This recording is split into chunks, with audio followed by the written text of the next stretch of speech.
Zombie Apocalypse.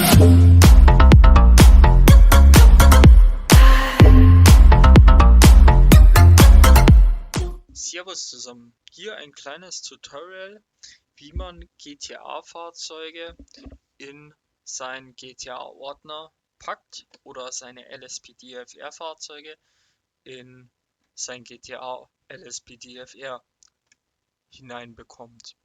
In dem Falle sehen wir hier jetzt einen Undercover Charger SRT Hellcat Blackout.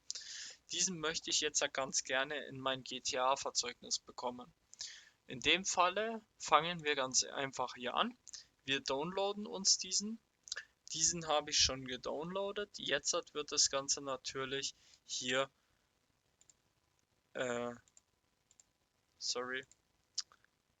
in unser, hier haben wir es. Hier wird diese Download, unter Download ist dann euer Hellcat. Dieser Hellcat wird mit Rechtsklick, wenn er aktiviert ist, Rechtsklick entpackt nach Hellcat, dann natürlich in diesen Ordner, nochmal in diesen Ordner rein und diese ELS-Datei, irreguläre Customs oder Custom ELS könnt ihr nehmen, mir ist egal welche davon. Wir nehmen jetzt einfach mal die Custom LMS-Datei, dann nehmen wir unsere Open 4, was ihr natürlich auch geöffnet haben müsst.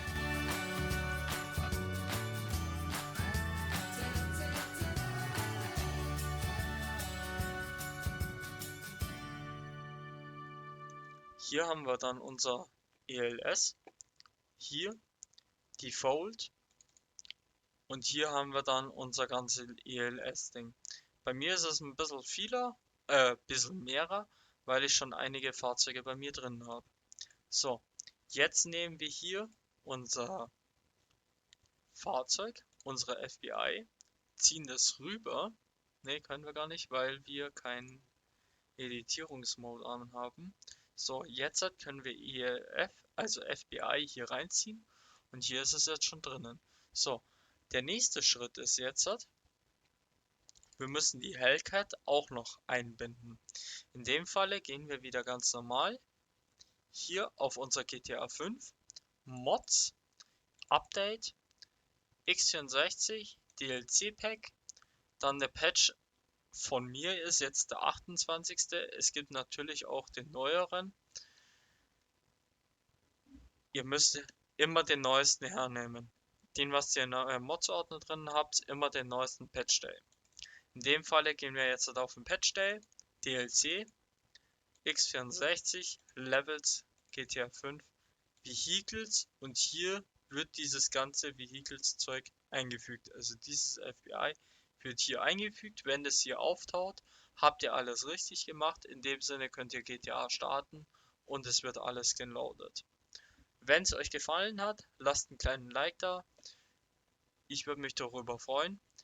Wenn ihr mal wieder was braucht, schreibt mich an. Ich poste auch in die Beschreibung den kleinen Link für den Discord.